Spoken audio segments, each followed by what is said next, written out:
Hello, everybody. Welcome to our next set of presentations for SETI's Enchanted Technology Festival. And I'm going to leap into my improvised introduction of our next speakers, Idris Brewster and Micah Milner of Movers and Shakers. This, for those of you who've been following X-Archive, following our work, we probably showed their work so many times. And their mission, I have to repeat it because it's so close to the heart, and our vision of what we want to do at SETI is to use art, emerging technology, and education to uproot oppressive systems, empower the next generation, and build and imagine an equitable future. And they're going to tell you more about their work, and it's just incredible. Idris is an artist and technologist working with a background in cognitive science, computer science, and art. He's done work for Google, working on developing Code Next to expose Black and brown youth to computer science. And his work now is about using augmented reality to disrupt traditional narratives through these immersive experiences. Micah is a VR artist who does some incredible VR painter and illustration for all sorts of organizations, nonprofits, and large organizations. And through this work now that they're both doing, they're really sort of this just incredible example of using immersive experiences and storytelling to change the world. So welcome, Idris and Micah. I'm so looking forward to hearing you talk and having a conversation, and I will let you take it away from now.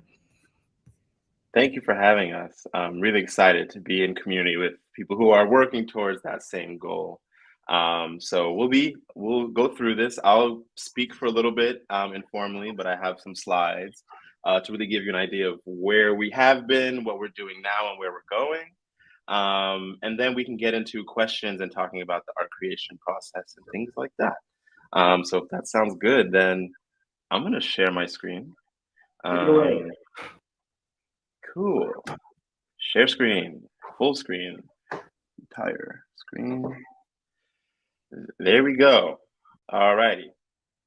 So again, I'm Idris Brewster here with Micah Milner, and we are Movers and Shakers. And so Movers and Shakers is the creators of Kinfolk, which is the main thing that we're going to talk about today. And that's an augmented reality archive of Black and brown monuments. So I know you said our mission. We actually just changed our mission this week, so it's pretty hilarious. I just updated it. But our new mission, which is similar to what you said, is to uproot oppressive systems and reimagine public spaces through art, emerging technology, and storytelling. So we really feel like narrative change is an extremely important part of creating and building a just society. And so that's the lane that we think augmented reality, XR in general, can play, is immersing people into these stories and histories and driving them to shift perspectives and focus on how they can impact the world moving forward. So we actually started in 2017. We were a collective of artists, activists who were looking to find new and unique ways to highlight the inequities that exist within our public spaces and monuments, but also our cultural institutions, textbooks, and society at large. And so in the beginning, what we would do is we would do community-based events, teach-ins, performance, protests, demonstrations, where we would highlight these inequities going on specifically within New York City. My partner, Glenn Contav, ran the New York City Marathon in chains. We would basically take our AR into wherever spaces that would accept us so that we could spread the message of what change we were trying to make within our specific city. So if we look at monuments in general around the nation, there's definitely an inequity within the monuments representation, but also specifically in New York, there's a lot of issues. And so there was a campaign in 2017 going on to get rid of the Columbus Circle monument. De Blasio, the mayor, and the city in general were deciding whether to keep it up or put it down. And so we are activists, so we would definitely be able to community organize around these events. But at these events, we also wanted to bring an AR installation that would allow people to learn about the true story of Christopher Columbus. And so this is one of our demonstrations. This is at the Columbus Circle Monument. It's actually an 80-foot tall monument that has Columbus right at the top. And it's really that monument is a celebration of Columbus, but as a lot of people know, and especially people of color know, that he was basically the origin of genocide within the Americas. And so we really wanted to use AR to add nuance into the conversation, gather community around that issue, because a lot of people already did not like the Christopher Columbus monument. And so we were doing these experimentations. This is literally our first pieces that we did, where we would have these 2D canvases that had digital artwork. And then once you brought up the AR app, it would animate those artworks. And each of these artworks would tell the history of oppression within our country, which is the one on the left. And then also the one on the right you see tells the true story of Christopher Columbus. So this was 2D stuff we were working on. I built the prototype, and we had basically built the prototype by Unity and Furia, and then just brought that around. So it was very grassroots, very prototypey, but at the end we realized that we actually have a tool that is very new and innovative, something that's never existed before, that brings the power of representation monuments into the hands of the people. And so we started to shift our work into 3D because we really wanted to get to the center of the issue around monuments. I mean, historically, monuments have been used as a tool by our country to control our imagination. And this issue of narrative control is really pervasive in every facet of society, from public spaces, classrooms, to our cultural institutions. And those narrative structures are really important to how people in our society think about the world, think about their place in the world, and think about what's possible. And so the issue is that the narratives that build our public imagination are in the hands of people within our country who already have a lot of power and don't have communities of color's interest at heart. They're the ones who really dominate this production and distribution of narratives, and they play that role in keeping things as you are. And up until this point, the power of creating monuments has been in the hands of governments and cultural institutions. You've had to create physical monuments in stone, marble, physical materials that is very expensive to create. And once you've even created it, you have to go through a lot of bureaucratic steps to be able to get that into the space. And so our goal was to get parity within our monument system, but through building physical monuments, that was going to take years and years and years and years. I mean, there's a Shirley Chisholm statue being built at the bottom of Prospect Park in New York City, and that's cost around $1 million. And that's just one figure. But now where we are at, technology society has improved to the point where technology has brought the power of being able to not only create digital works, but AR, inspired by Pokemon Go, has shown us that we can actually activate these works in public spaces and make this imagination of what this future could be like that prioritizes Black and Brown narratives. It allows people to access that imagination in a very tangible way. And the technology also allows communities to join in on that conversation, add the nuance in terms of what we're celebrating here. There's a lot of opportunities with augmented reality. So our goal is to really push these counter narratives, these monuments, these histories forward so that we can properly represent communities of color and facilitate that narrative change. And so, I mean, this is just another stat. If you look in New York City, there's 155 monuments to white men, only 6 monuments to women in general. And so even that just shows a small case study in terms of the larger inequities within our society. Most of the monuments in our country celebrate white male slave owners. It represents people within war, people within conquering, oppression, and that really needs to change. So our solution is Kinfolk. And so Kinfolk was something that we were able to release in the February of 2021. We had done a lot of experimentation from 2017 all the way to 2020, end of 2020. And then we start to gear up to be able to release this to the public. But it was the middle of COVID, as we all know. I didn't want to go outside. People didn't want to go outside. So us building our original vision of activating public spaces, that was put on hold. So we actually pivoted and we're like, well, how can we bring these narratives into our living rooms and just make it as accessible as possible to anyone's device to be able to learn about them, engage in a fun, interactive way, and make the future more accessible. So what is Kinfolk? And so Kinfolk is a mobile app, or I like to call it Kinfolk is an archive. It's a platform for the collective histories of communities of color. And right now it's a catalog of augmented reality monuments depicting Black, Indigenous, Latinx, Asian, and LGBTQIA plus icons. So if you could play that first video, that would be very helpful right now.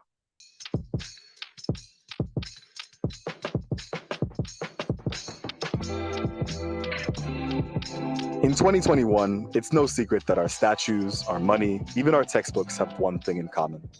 They're full of white male slaveholders. Movers and Shakers is launching Kinfolk, a free app featuring augmented reality monuments of Black and brown figures we should have learned about in school. We've partnered with Netflix to include 4 figures featured in Amend the Fight for America, a docuseries that explores the legacy of the 14th Amendment. Now, the whole family can come together and bring monuments into your living room. You can make them life-size, read their bios, and discover hidden gems through our Kinfolk web archive. Download today in your app store.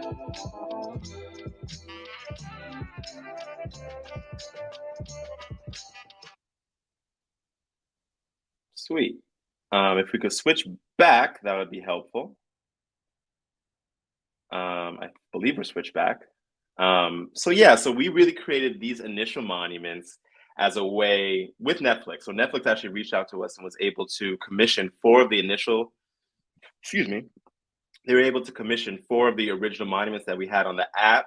And that's a great opportunity for us to get a more wider public release, get other people engaged into the fold, and really see if this was a tool that people would use in their classrooms and in their homes to learn more about Black history and make that accessible.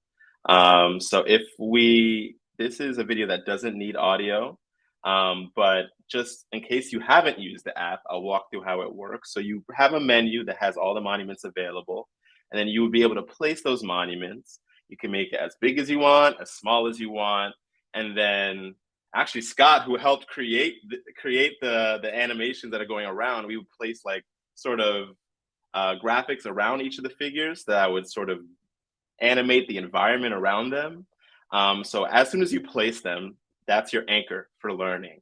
And so you can go around it, make it huge, make it tiny. And then once you have it set how you would like, then you'd be able to pull up this menu, which provided you with a biography around each figure. It provided you with zoom-in curricular exercises that allowed you to learn more about specific primary artifacts that related to the figure. And then you'd be able to actually access more learning like books, articles, videos, podcasts, etc. And so our goal with Kinfolk at that moment in time was to make it an experience that was centered around learning, centered around schools. We were already getting traction with our other app that I will get to as well. And so we wanted to be able to use this to see if it would be used within schools. And so that was our goal and why we positioned it like this. And when later that year, we actually got accepted to the Tribeca Film Festival in June, on Juneteenth of 2021. And that was, things were, I guess, a little bit more open at that moment in time. And we had the opportunity to do a public activation around our monuments. So we definitely took that chance and ran with it. And so we created a series called the Black Resistance series that highlighted 4 figures throughout history that showcased different ways in which Black folks have gone about resisting oppression and the wonderful ways in which they have shown through and contributed to this country and the world overall. So we focus on Harry Belafonte, Denmark Vesey, Zora Neale Hurston, and Fannie Lou Hamer. And so what we were doing here was that we wanted to play with the medium of digital monuments and augmented reality. The previous ones that you saw earlier were like more traditional monuments that we created, all within all within Quill, which Micah can talk about later.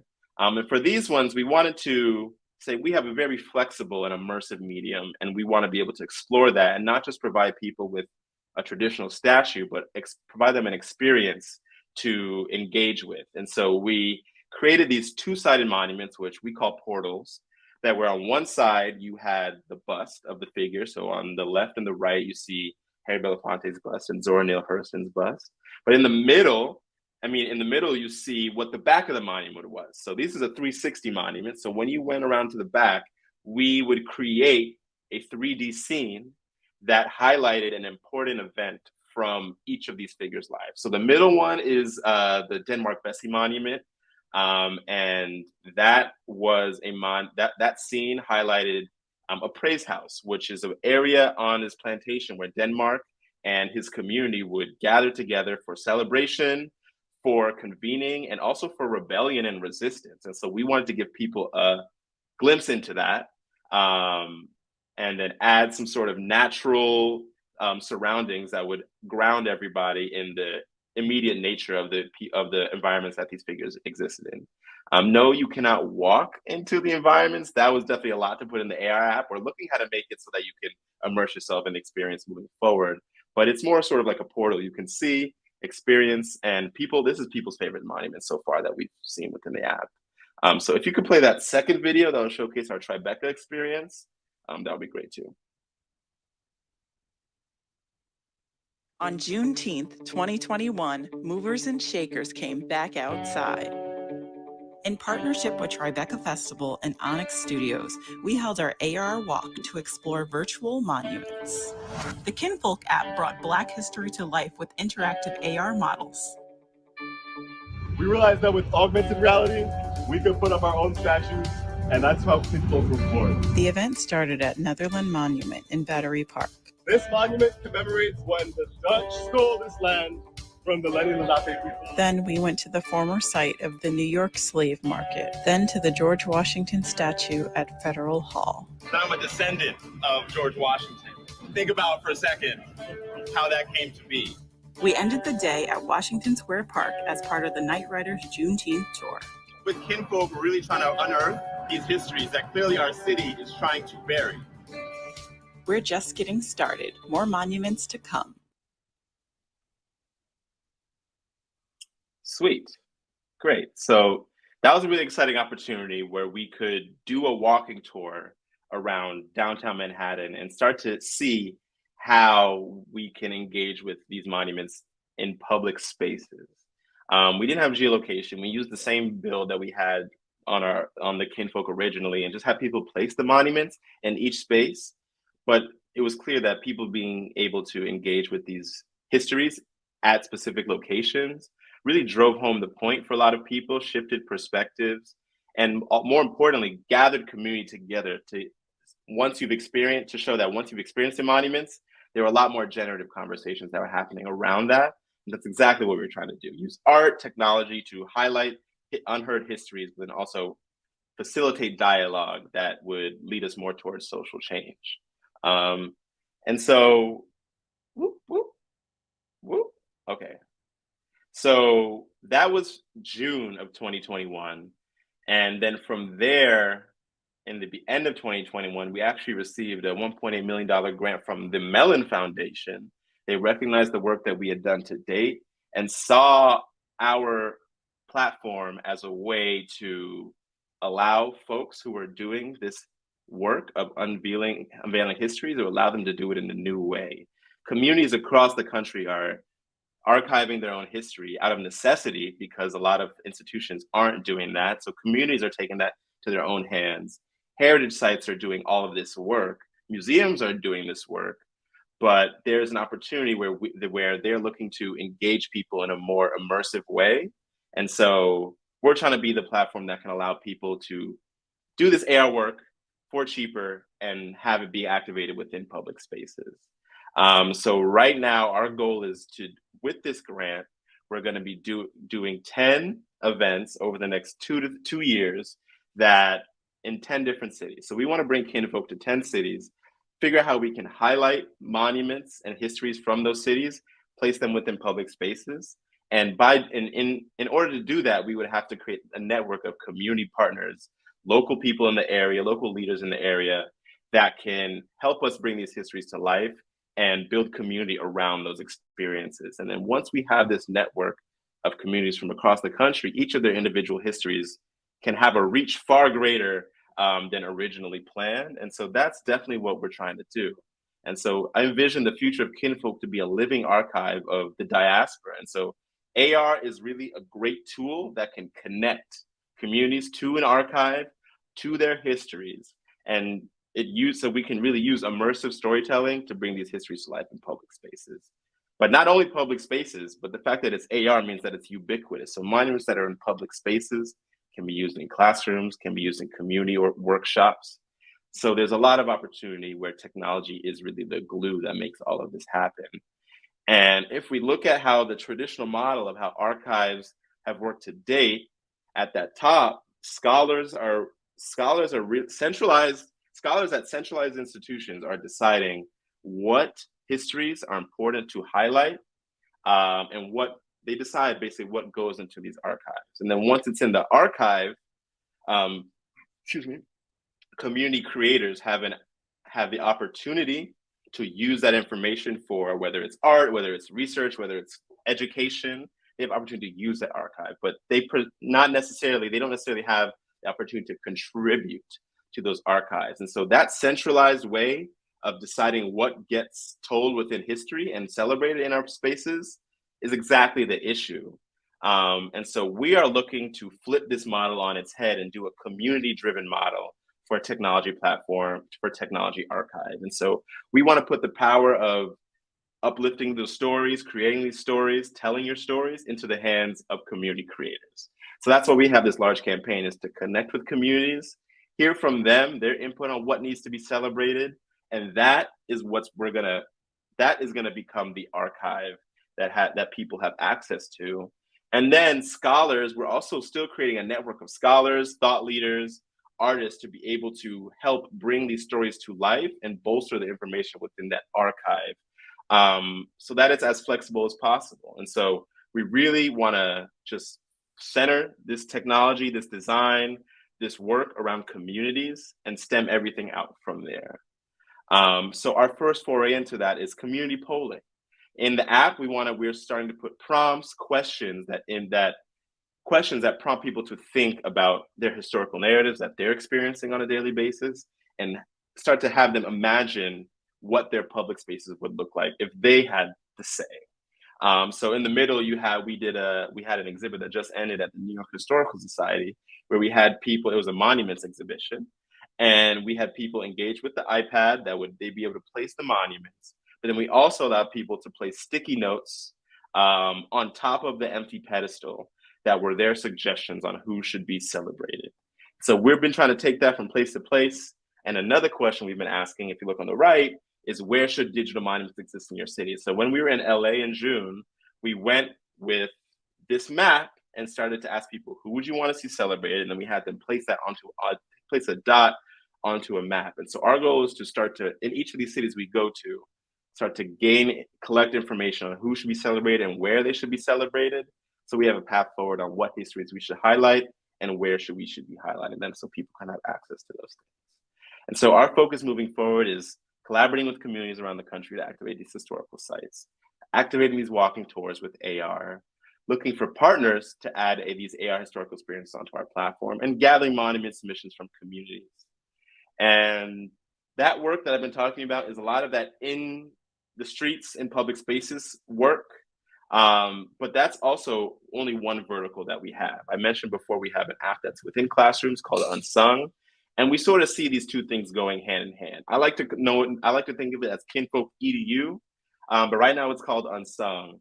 And Unsung is an AR experience where it's a collaborative social AR experience. Students get into groups of 4, each of them have their own iPad, and they can all jump into a shared AR experience that is set within an immersive historical scene from the lives of one important figure. So let me play this. Can you play this video?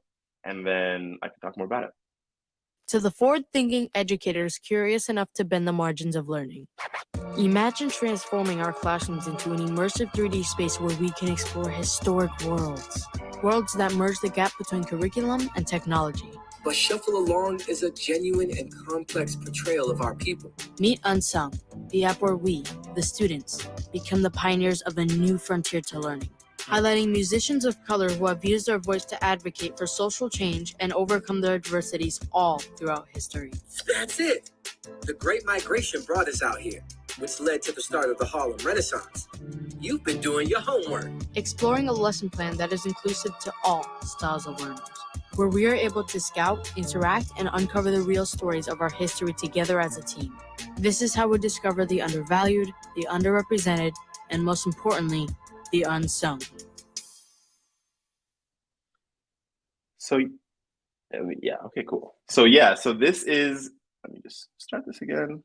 Yeah, I think the slides are back up. Yeah, I think they are. So yeah, that was really our way of thinking, how can technology fit within a classroom, but still serve the same mission as Kinfolk, is to uplift these stories.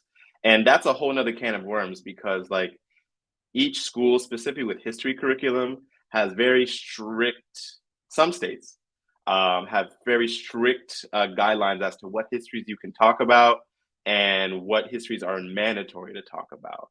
And if you look at the landscape of critical race theory across the country, there's an active fight right now against these histories being lifted within our public class, within our classrooms, specifically in places like Texas and Florida, where they're passing legislation to say that you can't talk about history within a certain way, and you can only frame it according to them. And so we wanted to flip that on its head. We initially tried to build this out for history classrooms, but with those blockers in place, we started to shift towards English.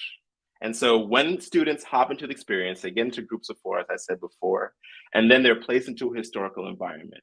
There's a certain amount of artifacts they need to find within the room, and each student has its own task of finding those artifacts. And the goal for students in this room is to fill in the blanks in terms of the archive and what's missing. The premise is that there's an archive, that certain parts of the archive have been destroyed, erased, lost, and it's the student's job to refill in that archive. And so they would together explore this environment, talking to his figures within the room to figure out the puzzle of where these artifacts are, but also to learn historical context. So we actually weaved curricular questions into their conversations with people within the environment, so that we could blend the curriculum with the AR experience as much as possible. And I said AR, but this is sort of like a hybrid. Like, they're not looking at their public spaces, but they're still using their iPad and their physical movement to navigate around the space. So it's an interesting hybrid between AR, VR, and just XR in general. But yeah, those are the different ways in which we've engaged with AR to facilitate social change from our classrooms and our public spaces. Definitely would like to open it up for questions. I feel like I've been talking for a while, but definitely, yeah, if there's any questions or conversations, I'm down to have them. This is sort of the end of my slides. Yeah, thank you, Idris, for the presentation. And I do have lots of questions, but I thought maybe we would hear from Micah briefly about the sort of more technical aspects of creating this and the creative choices and decisions and process. Yeah. Perfect. Yeah, let's do it. Sure thing. Yeah, so I guess the cool part about the process is that all the models to date have been made using Quill or Tilt Brush. So everything has been made in headset. I'm very much a guinea pig of the VR industry as a whole. I've spent like thousands of hours in VR. Right now, I'm working full time in a headset for years. And so far, my eyes haven't exploded. So that's good news for all of us emerging tech people. So we're the first set that looked much more lifelike. We were kind of almost modeling them, and then we take them into a traditional program, so we could get them optimized. The other ones that have much more painterly style, they're going directly from Quill to AR, which I believe are the only program that is doing that, using that that workflow, at least in the way that we're doing it at that fidelity. So that's been pretty cool. At this point, though, we are scaling, so we're switching to more traditional formats, and we're not leaving the Quill behind, but we're going to have a much more varied approach. So over the next 2 years, we're working with signature artists. So right now, for each one of our upcoming events, we'll take an artist and they'll select the monument that they want to build. They'll art direct it, and our team is just kind of executing on that vision. So that's really exciting for us. And so in that, to add more flexibility, we're adding in a whole pipeline focused on Blender. So yeah, I guess moving forward in terms of like tech integrations, we're looking at like HoloLens. We're looking at a VR integration so that, you know, we're going to be able to, you'll be able to have like the full access of the like XR menu. So those are some of the things that are on the horizon. But yeah, that's typically the process is we sketch everything out in VR, and Idris is providing the creative direction, the decks. He goes pretty deep into the research, and I do too. I think there's so little creative choices that the main thing that we want to be doing is historical accuracy. And a lot of these cases, the figures have very few images to even reference. I mean, that's sort of the core issue we're trying to solve, right? So it does present problems in finding likeness from time to time.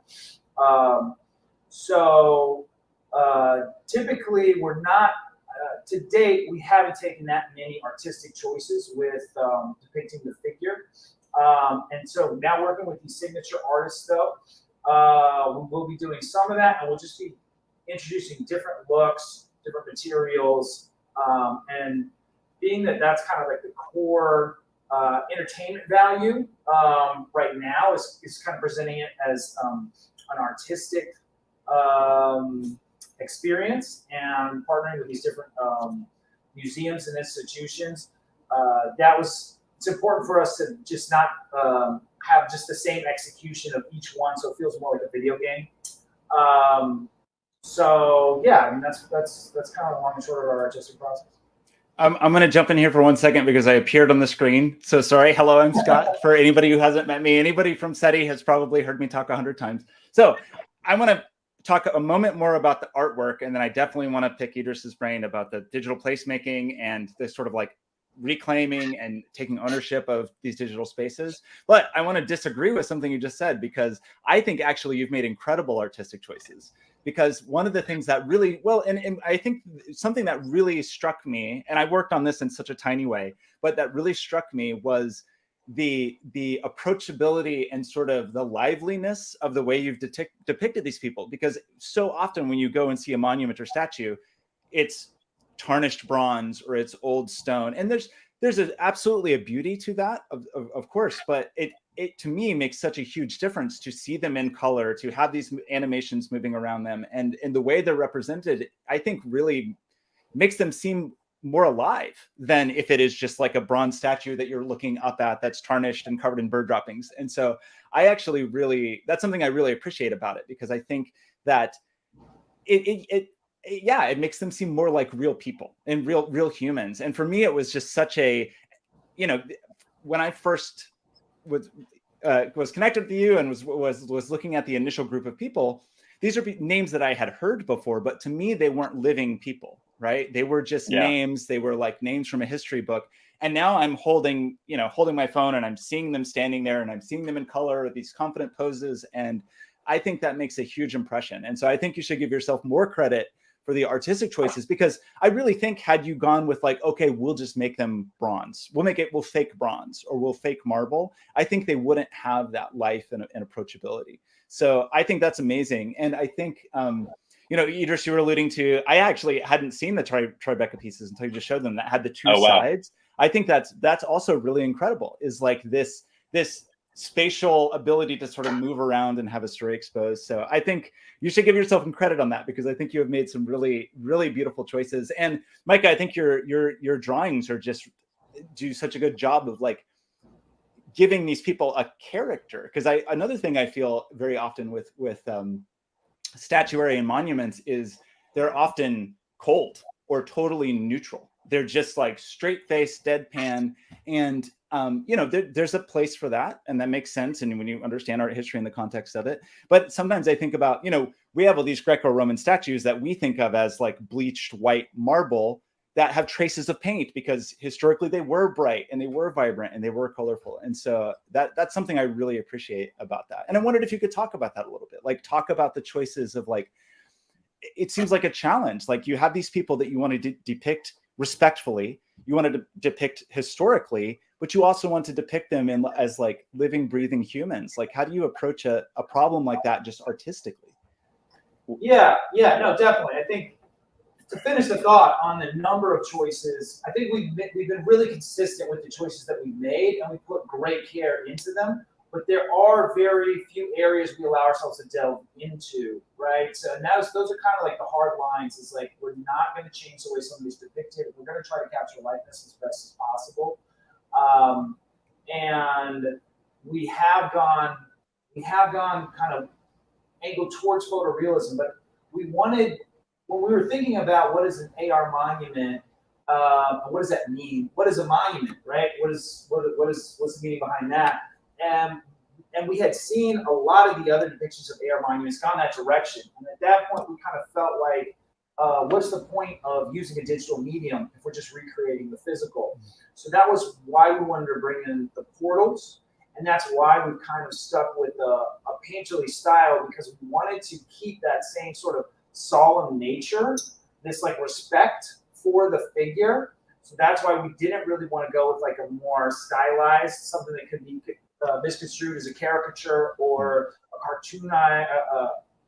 cartoonized style. So that's why we've gone more lifelike. But then within those bounds, I think really showing, especially in the latest one, showing the artist's hand, showing the strokes of the paintbrush, and kind of showing that there is some kind of a life to it, and then also really making sure that we're doing the proper research to capture the spirit of the figure themselves. So I'll let Idris speak on that, because he delivers. There's so much stuff behind the scenes that Idris does that just only feeds to me, and it's like gorgeous stuff. So go ahead, talk about it. Yeah, I mean, like, I'll talk about it a little bit, but these people are like human beings, and a part of like the coldness in history textbooks is you don't get put into the mind frame that they existed in the same spaces that you did. They're actual living people, and it makes their history seem distant when in fact it's sometimes not that far away, and they were people just like us. And so I think that the whole app in general, we wanted to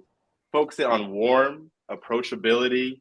That feeds right into the monuments. And so I think these histories, another part is that there's so much pressure, not pressure, but like these histories means each of these individual histories means so much to a lot of people, to the point where we would feel like it's disrespectful not to pay homage and capture their likeness to the as well as we can.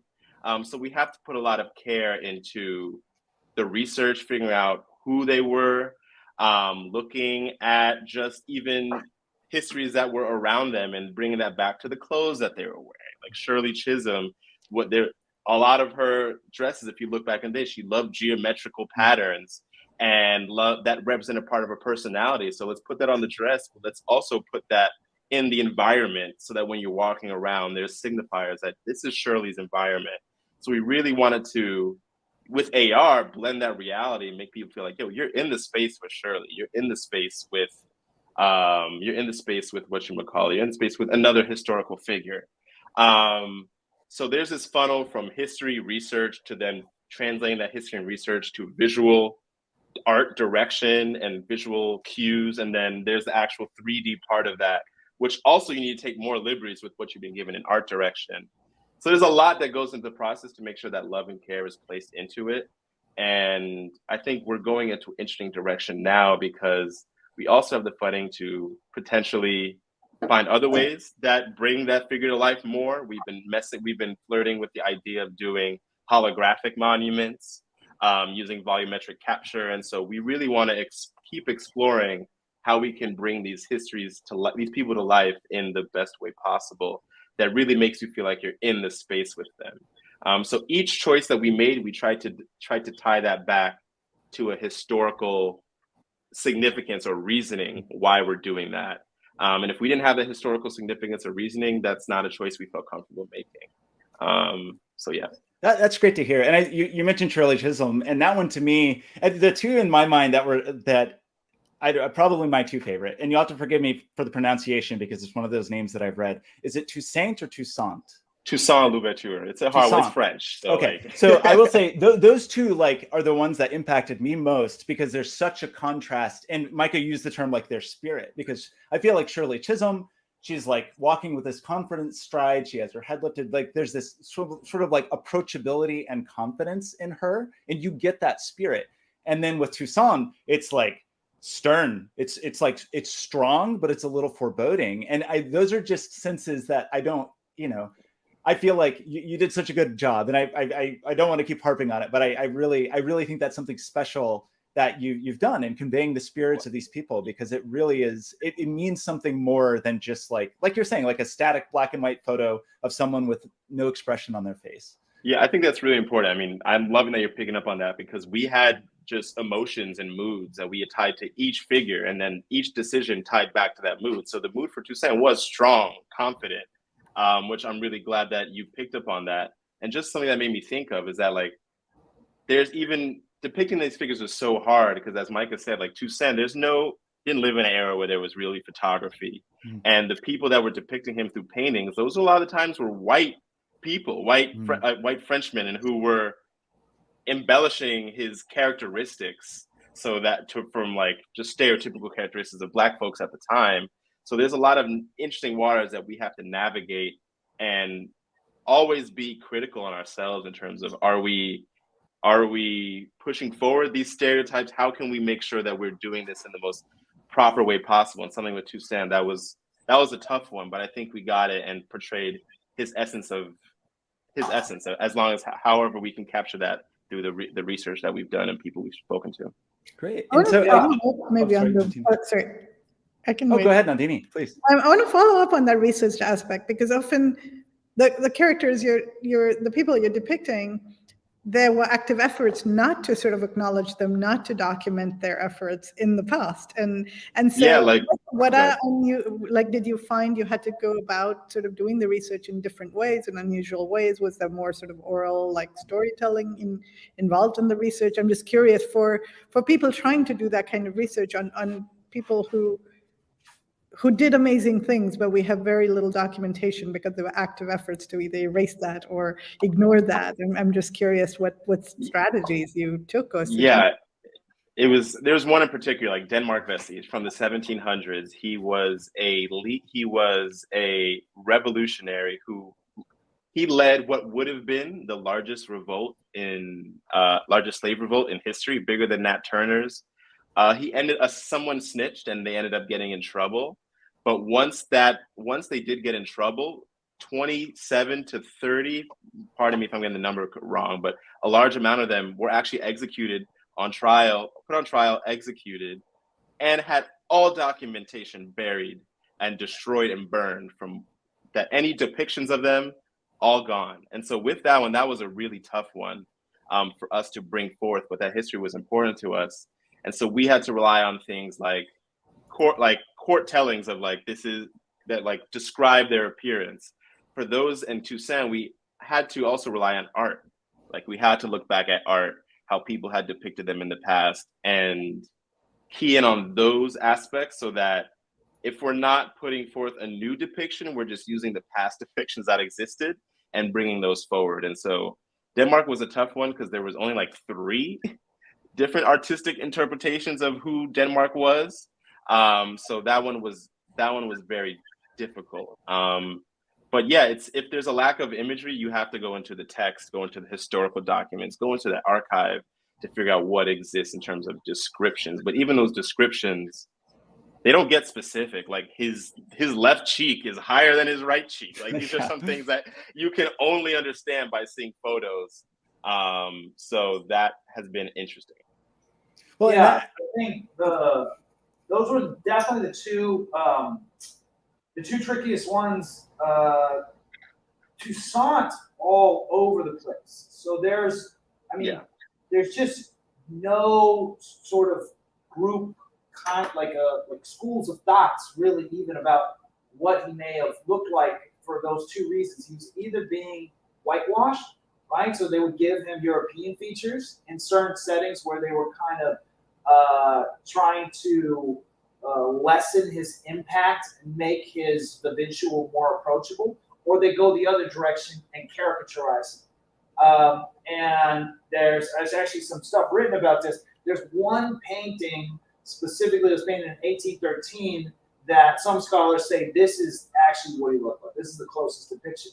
But our conundrum there was that one painting looks the least like any of the other respectful representations of him, right? So there are paintings that have been done by Haitians and by other documentarians and painters throughout history that weren't falling into either of those categories, but they just don't really align with one another. And so we had to kind of make some judgment calls in that. We do tend to, we'd rather have a congruent history, right? Like an idea of who this person was, and you can recall an image, as opposed to a larger. So we're trying to be a part of the solution and sort of centering the idea and the imagery around these narratives, as opposed to kind of just being like, well, this was our interpretation of it. So that was definitely, we were thinking about that with the Denmark Vesey only being one monument ever being created. So that artist was really the kind of the person who was entrusted in figuring out how Denmark should be depicted. And rather than us kind of going back to the drawing board and saying, no, I think he probably looked more like this, we just base it directly off that, so that, again, we just have moving forward, we have a record that we are trying to agree on. So those were and then, two of the more interesting ones. And then I think one thing that we're starting to think about and move towards is like representing histories in other ways that isn't just about one figure that's like, pushing forth this individualistic way of thinking. And so we also want to see, can we support can we like represent figures in other ways? If we look at ways that indigenous communities sometimes celebrate folks or think about monuments, they think about that as nature, landscape. So are there ways that we can use other imagery, objects, artifacts, anything to be able to uplift these histories in new ways that isn't just focused on a specific figure? And so we are thinking about how can we expand this archive, to have figures, to also have artifacts, to have buildings, to have a bunch of things that can be uplifted within public spaces. So there's a lot of opportunities. So that kind of leads into what maybe one of my next questions is, so you showed that amazing graphic of that inverted pyramid of this sort of like scholarly, this kind of top-down view where, the phrase we've all heard a million times is like history is written by the victors, that kind of terrible phrase. And there's so many contexts in which, like you were saying, like the actual events may have been erased, or they may have been altered or doctored. And so I was really interested in this inverted approach of this community approach, where the scholar's job is to more like collect and curate rather than sort of proclaim from the top. And I think one of the things that we're really concerned with and hopeful for with these spaces that you're working in and that we're working with X Archive is, on the surface, like, it's amazing. We have these augmented AR spaces that are open and available. You can reclaim spaces, occupy spaces that you wouldn't physically have access to, right? Like you would get arrested if you tried to go do some of the things you've done in AR if you tried to do them physically. Yeah. And so that is really hopeful to us. The part that is worrisome is that, so for a lot of these platforms and technologies, like the holders of the keys are companies, it's corporations, it's Facebook. And so, and we've seen how poor of a job Facebook has done with like the truth and disseminating the truth and being a trustworthy source. And so I just wondered if you had thought about that. Like, I really like this idea of sort of community ownership of these digital spaces, whether it's like you're saying, whether it is like geolocated to a specific location with a specific history there, or where it can be in classrooms. That all is so hopeful. But then you start to worry about like, oh, what about when you're viewing it through like the Facebook AR layer, and there's ads and there's disinformation from Russia and there's all these pieces. Like, what are your thoughts on that? Like, it feels a little, I don't know, it's a little terrifying in some ways. Yeah, I mean, definitely. And we're figuring it out. I think there's a lot of experimentation that has to go into coming to a solution that's equitable. And I think that it's interesting because decentralization is a goal, but then sometimes centralization also helps move things forward. And so it's like a difficult conundrum. And we've thought about opening community suggestions to everyone and having a place on our platform for people to do that. But then that also invites other people who have harmful intent to come in and like disturb that experience. And so from our angle, we want to now just go and speak to as many community members as possible. We've gotten a few people on our team that are their sole goal and focus is to connect with the community members, see how we can uplift them and bring them into the fold so we can co-create the future of this platform together. We're still building things out. And I think that we want to be able to get community involved at more of that beginning phase so that we can address their concerns rather than building this 3 years out. We've built out all of our functionalities and now we need to go back, redo our code so that it can be more equitable for communities and give them more input. So we're bringing them into the beta phase, honestly, at this point. Like we're partnering with a group called Grow House NYC, who's doing activations and walking tours around African ancestral burial grounds around New York City. And we're bringing them into our geolocation beta. Like we want them to be partners with us that helps work out the kinks, helps us as we're building these community-based features, have their input. And so our goal is to be able to have community members be able to vote on what is in the platform. But if a lot of alt-right folks come in and nominate Donald Trump and then everyone on the thing is saying Donald Trump, that is an issue that we need to address and figure out how to solve for. We don't have that answer right now, but we really hope that we can come to that answer with community. And I feel like we're keeping our guiding light as to how can we empower communities through our technology. And sometimes, a lot of the times, companies like Facebook just don't even put that at the top of their value system in terms of what they're building out with this tech. So yeah, I don't have the best answer, but what I do say is that if we bring community in as soon as possible and build this with them, then that will lead us towards the right direction. There's a whole lot of moderation, a whole lot of things that have to go into place, but we are starting a Discord that we can have potentially members vote through there. So we're just trying to open the channels of communication as much as possible and then move from that point. Great. So I have a few questions that are a little more technology oriented. Nandini, did you have any other questions kind of around the placemaking and the monuments? Yeah, actually, you talked a little bit about, maybe I'll jump in with that and then we can end with some more technology. You talked a little bit, because I'm really interested in this notion of sort of, collaborative community engagement in technology projects in placemaking from the beginning, from early on. But it is messy and it is not messy, yeah. And community is not a homogeneous sort of object or creature or space. But I'm curious, as you went about this, and the people you engage with, what has been the response, and have there been, what are the challenges? You talked about the challenges in the educational space, which is very rigid and disturbing in so many ways. But have there been sort of challenges around sort of challenging monuments that some people, for all the wrong reasons, find sort of almost sacred? Or have there been unexpected responses that have been really positive and really like reinforcing your desire to continue this work? Yeah, I mean, a lot of the responses have been very positive. People think that something like this exists, but there is a lot of like community work, community engagement, I feel like moves at the opposite pace of technology, sprint cycles, agile development, and building out these features. And so there's a certain rigidity that process goes in that doesn't gel well with community processes. And so there is honestly a readjustment in terms of readjustment of how these cycles inform each other. But at our company, we really focus on blending those two together as much as possible.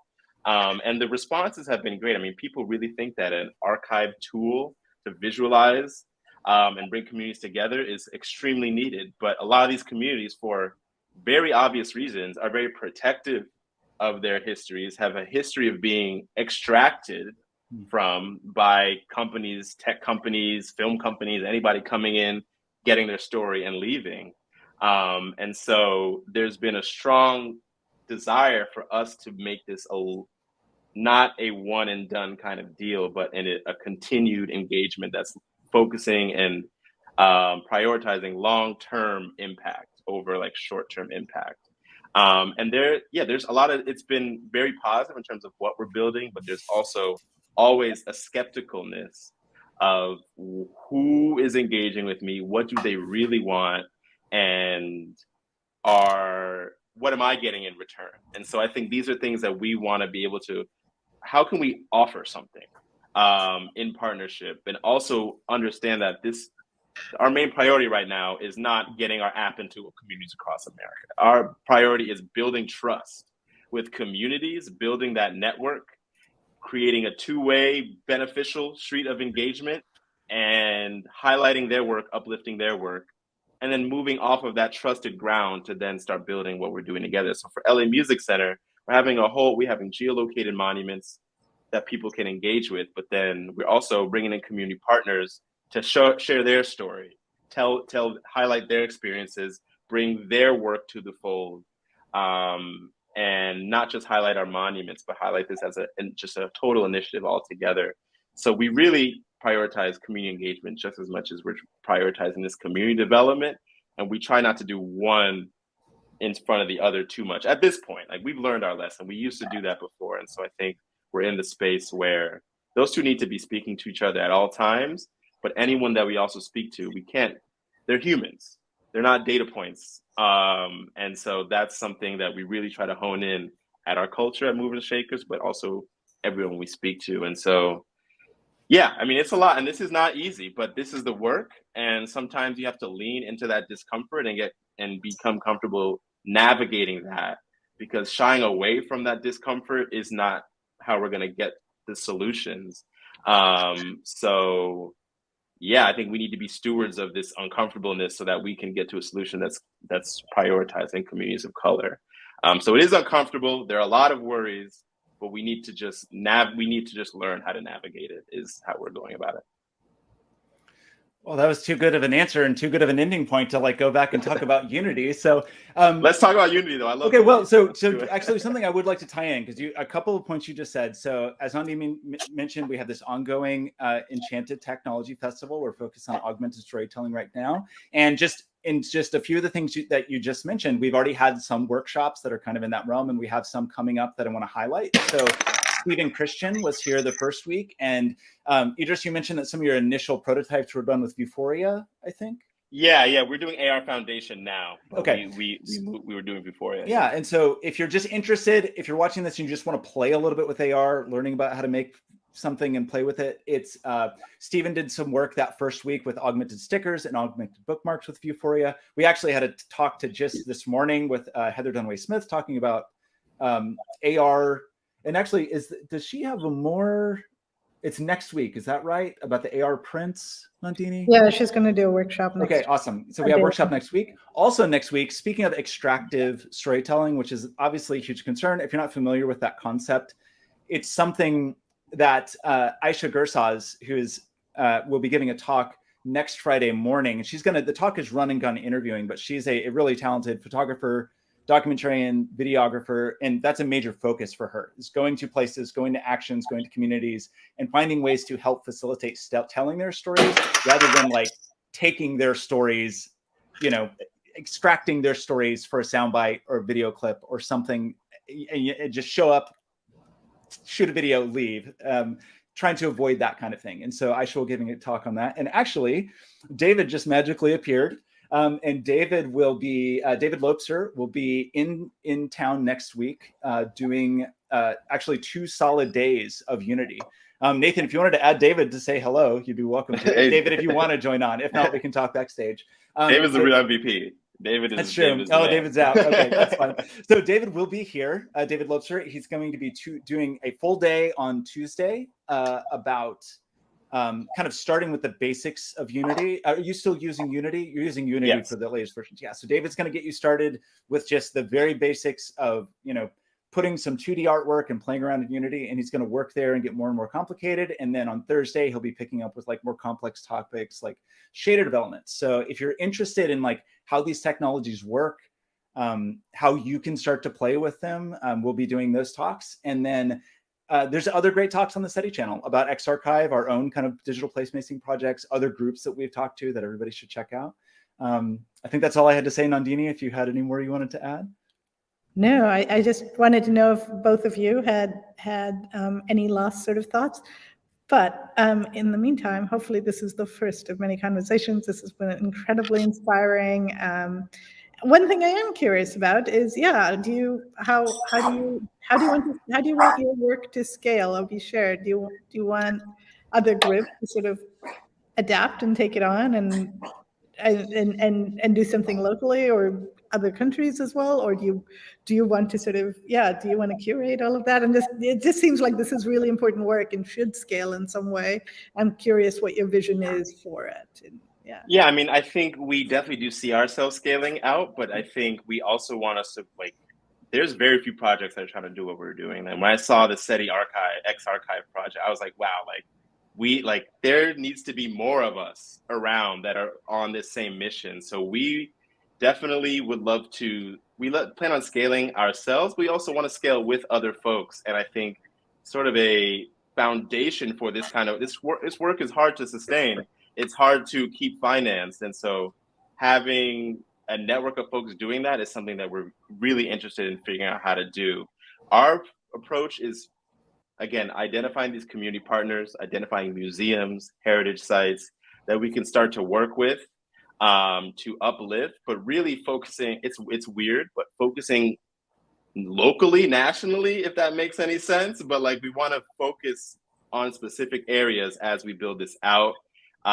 Those areas are spread across, but we definitely want to really focus in on these specific cities. And then from there, I feel like we'll be ready to scale out and start making things around the world, because these histories, even if it's focused on America, it's such a connected globe that stories in Mexico, stories in the Caribbean, stories in Europe, they all relate to the same point in time where we are as the present. And so I think that we want to connect as many stories as possible. So if someone in California is hearing about a similar struggle that happened in Brazil, these things can inform each other. So we're just trying to build a network of people doing this work. And for anyone that can't do the work, but wants to do the work, doesn't have the money or the funds to do the work, we want to partner with them so that we can just help take that technical lift and the AR creation lift out of their hands so that they can focus on the history, the narrative, and we help them bring it onto our platform. So that's sort of the short-term goals. But then hopefully in the future, we're in public spaces everywhere, but also it can be used in the classrooms. And we're working with other apps that are doing the same thing. And so I think there's room for everybody. And we want to be able to build out the space of people doing social change work in XR, because we really feel like that's the future and definitely want to allow more people to do that work instead of having to go work at Rockstar or something. So I think we want to be able to build this space out with folks who are like-minded. Micah, did you have any? Yeah, I think just our short-term plan is just making sure that we're solving a need and we have a core use case beyond mission, right? So that's also been a core tenet of what we've tried to accomplish. So with Unsung, our in-school product, we needed to make sure that it solved teachers' problems beyond Black and brown representation in school, because we know that we're only going to get so far with people that's their core reason for using our products. So at this point, we're looking at walking tours, we're looking at partnerships with institutions, and just looking for other people who are already doing this work. of teaching communities about their own history. We just want to make that experience better, more enjoyable, and get more people, meeting people where they're at, technologically speaking, especially the youth. It's already a tough sell probably to get, kids off of Fortnite and to come out to a neighborhood and do a walking tour. Doing it with a workbook and telling them to, take their cell phones and put them in their pockets, your work is really cut out for you. So we want to give those community leaders who are trying to do that hard work, make their life a little bit easier. And I think one of our biggest challenges, going back to kind of in the same vein as one of the earlier questions around like Facebook and Amazon, these big tech companies, as it comes to scaling, we're dealing with kind of an industry-wide problem of nonprofits in the tech space, which is very rare. I mean, there's really no household names of like a tech product that was built as a nonprofit that competes at a global scale, right?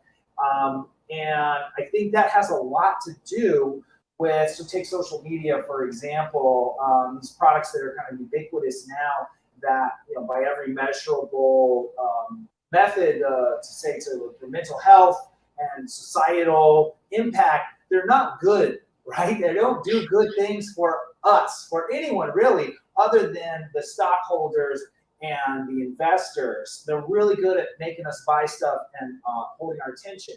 But that's because that's all they're really designed to do.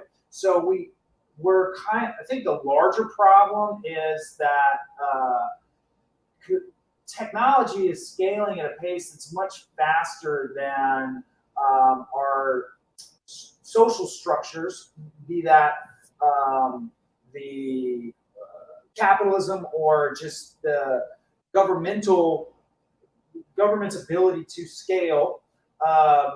So we can't compete in the traditional format through grassroots funding and traditional philanthropy when the other companies are getting VCs starting with $100, $200 million. So we've been confronted with that, and I think our answer has been to just really tighten up, and we want to do one thing really well for one community, right, at a time. And if we can do that, then we feel like we can sort of scale across the different communities and kind of have that same approach and go from there. But if we could tackle some of these like large, especially as we move towards a future with a metaverse that's all around us and the two are really intertwined, there has to be some voice in that mix that is solely focused on public good. Because the current system isn't really working for anyone. So I don't know. We're trying to figure out what the solution is, but right now we've got some really great partners with institutional funding. But yeah, we're scaling. It's a difficult problem that really has to be solved. So that's and I think our niche does help. Our niche, in terms of who the communities are focusing on, is going to be what pushes us through. Because I mean, even like Snapchat is doing augmented reality monuments. Like they released them last year, and I think, but as Snapchat's modus operandi, they're not going to prioritize community benefit and education within their app, that they're getting money from ads and all these things like that. Like that is not something that they're going to pivot their business model to be doing. And so we really want to be able to take up this space of education, community, and technology, because that's a space I feel like maybe these bigger companies aren't going to jump into. So that's like the business angle of things, but definitely, it's tough out here. But it seems like really hard work, but it's tremendously important work. And I think we're like, again, like we can't say how incredibly inspiring we've found the work you've done so far. And hopefully this will just be the beginning of many conversations. In particular, I think we're really interested in this idea that you were mentioning of having other artists, maybe community artists from individual communities, and helping them realize their vision, because that's something we're running into is like, okay, we have excited people, we have exciting stories, we have some interesting communities, we have energy to want to make something, but it's hard, right? It's a hard process. And so hopefully this, we can continue talking to you about that. And I think Olivia, do you need to say some closing words? And then if Idris and Micah, if you just want to hang out for a minute, we'll chat backstage. Yeah, thank you both so much for this inspiring conversation. And for those of you watching, I hope you find sort of this as inspiration of their work as a catalyst for sort of hyper-local ecosystem globally of this community-focused historical storytelling. And that it's important sort of for communities to have voices to tell stories, and emerging technology can be that voice, done beautifully and well. And maybe a future conversation just to ponder is also to start thinking about, as we think about these issues with the technology and the priorities of the companies that create these tools, of how do we ensure that those communities are part of the creation process of the tools and the technologies? Like, who gets to be the technologists, the developers, the make the decisions around these. So thank you both so much. We'll chat backstage, and hopefully someday we'll have them in Portland teaching. Yeah. Thank you so much for having us. Thank you very much.